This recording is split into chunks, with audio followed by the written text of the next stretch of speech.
اعوذ باللہ من الشیطان الرجیم بسم اللہ الرحمن الرحیم الحمد للہ الذی جعل کمال دینہ و تمام نعمتہ بولایت علی بن ابی طالب علیہ السلام والصلاة والسلام علی سید الانبیاء والمرسلین اما بعد بسم اللہ الرحمن الرحیم موجود ناظرین کا السلام علیکم ورحمۃ اللہ۔ آج کے ہمارے بحث بیوی اور شوہر کی میراث کے بارے میں شروع ہو رہی ہے کہ کیسے بیوی اپنے شوہر سے میراث پاتی ہے اور شوہر اپنی بیوی سے کیسے میراث پاتا ہے۔ فرماتے ہیں اگر کوئی عورت بے اولاد مر جائے تو اس کے سارے مال کا نصف حصہ شوہر کو اور باقی ماندہ دوسرے ورثاء کو ملتا ہے، اور اگر عورت کی اسی شوہر سے یا کسی اور شوہر سے اولاد ہو تو سارے مال کا چوتھائی حصہ شوہر کو اور باقی ماندہ دوسرے ورثاء کو ملتا ہے۔ اچھا، فرماتے ہیں اگر کوئی آدمی مر جائے اور اس کی کوئی اولاد نہ ہو تو اس کے مال کا چوتھائی حصہ اس کی بیوی کو اور باقی دوسرے ورثاء کو ملتا ہے۔ اگر اس آدمی کی بیوی سے یا کسی اور بیوی سے اولاد ہو تو مال کا 8واں حصہ بیوی کو اور باقی دوسرے ورثاء کو ملتا ہے۔ فرماتے ہیں گھر کی زمین باغ ہے تو دوسری زمینوں میں سے عورت کو میراث نہیں ملتی، نہ زمین بطور میراث حاصل کرتی ہے اور نہ ہی اس کی قیمت، نیز وہ گھر کی فضا میں قائم چیزوں مثلا عمارت و درختوں سے ترکہ نہیں پاتی، لیکن ان کی قیمت کی صورت میں ترکہ پاتی ہے، اور جو درخت کھیت اور عمارتیں باغ کی زمین مزرعے اور دوسری زمینوں میں ہو ان کا بھی یہی حکم ہے، لیکن شوہر کی وفات کے وقت جو پھل درختوں پر تھے اس میں سے وراثت پاتی ہے۔ اچھا، فرماتے ہیں جن چیزوں سے عورت ترکہ نہیں پاتی مثلا رہائشی مکان کی زمین، اور اگر ان میں تصرف کرنا چاہے تو ضروری ہے کہ دوسرے ورثاء سے اجازت لے، اور ورثاء جب تک عورت کا حصہ نہ دیں ان کے لیے جائز نہیں ہے کہ اس کی اجازت کے بغیر ان چیزوں میں مثلا عمارتوں اور درختوں میں تصرف کرے جن کی قیمت سے وہ ترکہ پاتی ہے۔ فرماتے ہیں اگر عمارت اور درخت وغیرہ کی قیمت لگانا مقصود ہو تو ضروری ہے کہ اس طرح اندازہ لگائیں جیسا کہ قیمت لگانے والوں کا معمول ہوتا ہے کہ جس میں زمین وہ ہے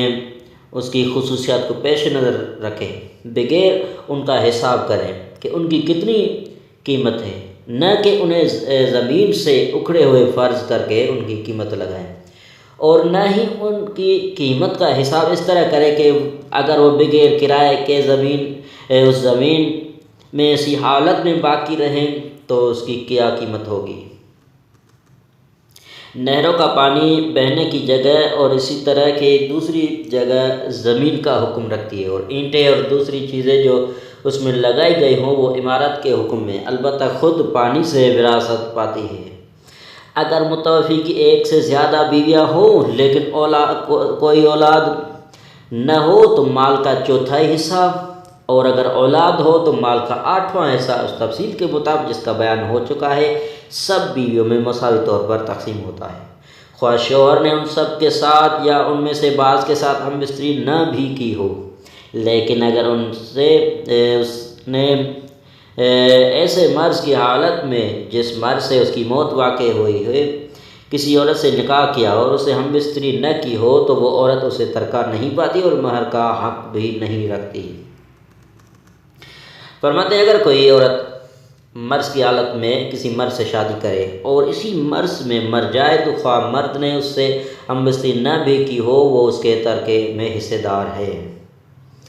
اگر عورت کو اس ترتیب سے رجعی طلاق دی جائے جس کا ذکر طلاق کے احکام میں کیا جا چکا ہے، وہ عدت کے دوران مر جائے تو شوہر اس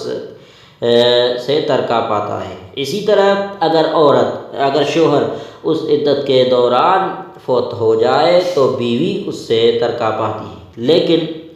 اگر عدت گزرنے کے بعد یا بائن طلاق کی عدت کے دوران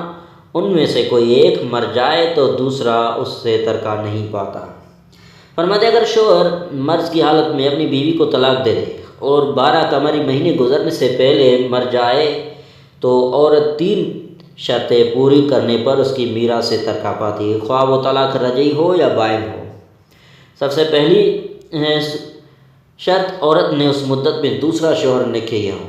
اور اگر دوسرا شوہر کیا تو اسے میراث نہیں ملے گی، اگرچہ احتیاط یہ ہے کہ صلح کر لے، یعنی متفق ورثاء عورت سے مصالحت کریں۔ نمبر دوسری صورت، طلاق عورت کی مرضی اور درخواست پر نہ ہوئی ورنہ اسے میراث نہیں ملے گی، خواہ طلاق حاصل کرنے کے لیے اس نے اپنے شوہر کو کوئی چیز دی ہو یا نہ دی ہو۔ نمبر تیسری صورت، شوہر نے جس مرض میں عورت کو طلاق دی ہو وہ اس مرض کے دوران اس مرض کی وجہ سے یا کسی اور وجہ سے مر گیا ہو، لہٰذا اگر وہ اس مرض سے شفا یاب ہو جائے اور کسی اور وجہ سے مر جائے تو عورت اس سے میراث نہیں پاتی، مگر یہ کہ اس کی وفات عدت رجعی کے درمیان ہوئی ہو۔ فرماتے جو کپڑے مرد نے اپنی بیوی کو پہننے کے لیے فراہم کیے ہو، اگرچہ وہ ان کپڑوں کو پہن چکی ہو، پھر بھی شوہر کے مرنے کے بعد وہ شوہر کا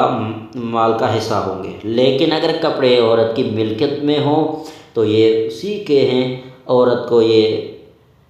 حق بھی حاصل ہے کہ شوہر سے نفقہ کے عنوان سے کپڑوں کا مطالبہ کرے۔ والسلام علیکم۔